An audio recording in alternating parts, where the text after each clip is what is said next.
Okay, so the idea of this navigation task was to get people looking at a map and the landscape and being able to interpret what the map looks like and how that relates to the land around them, or what it actually looks like in real life. So we've got a photograph and we've got a map extract, and what we need to do is work out where the photograph was taken from. So was it from A looking towards B? Was it from A looking towards C? Was it from B to A? Or was it C to A? So let's have a good look at the photograph first. And if we have a look at the natural features and see what predominant things stand out to us.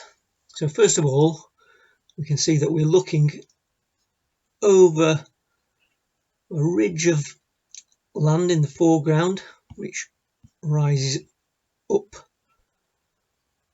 to our left, and then straight ahead of us beyond that is a big valley leading up into the distance onto a high, looks like a high plateau on the horizon.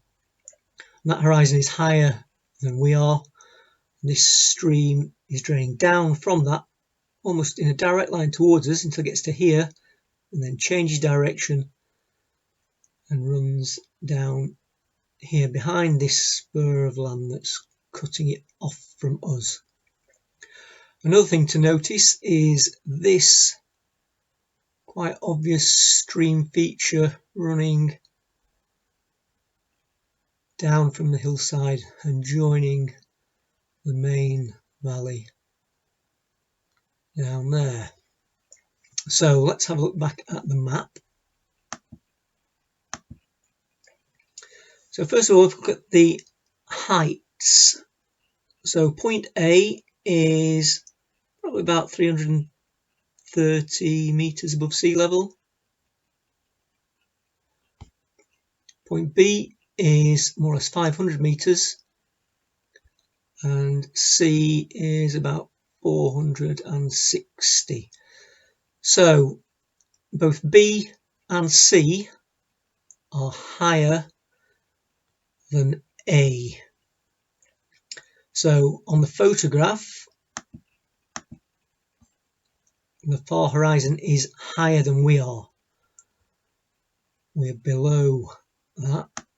So that means we can rule out B looking to A, because B to A is downhill, and likewise C to A is downhill, and these valleys are flowing down towards A.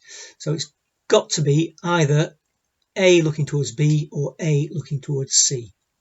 So if we do A to B, this stream is draining from B more or less due south straight towards A, and then it gets to a point here where it changes direction, running more southeasterly, and it's actually blocked off from A by this spur or ridge running down from this high ground here. So that makes sense. And we've also got this stream here,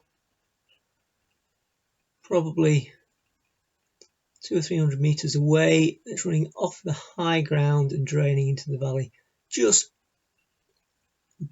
beyond this spur in front of us. So that A looking to B makes sense, but let's check A to C. So again, we've got the valley running down in a straight line towards us, but it runs more or less straight all the way. There's no major change in direction, and there's certainly no land sticking out that's blocking this stream off from us. If we look at streams draining into it, well, we've got a stream coming in there on the right hand side.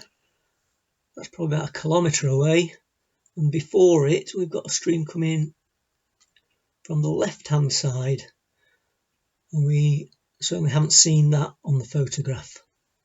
So A to B looks more likely than A to C. One thing that I haven't mentioned is this feature here, which is a man-made feature. It's a track or wide path. So if we look back on the photograph, there we can see that track coming in, the apex of it there, very close to that stream. And that shows that there. So I think we can safely say that we are looking from A to B. And we're looking up to this high ground of Griner Stone. So we're actually looking up Griner Grain towards Griner Stones. So I hope you got that right. It wasn't too difficult. Maybe the next one that I post will be a little bit more tricky. If you want any more information on navigating, then get in touch with me through my website, maybe book a session or on one of my group courses. Hope you enjoyed it.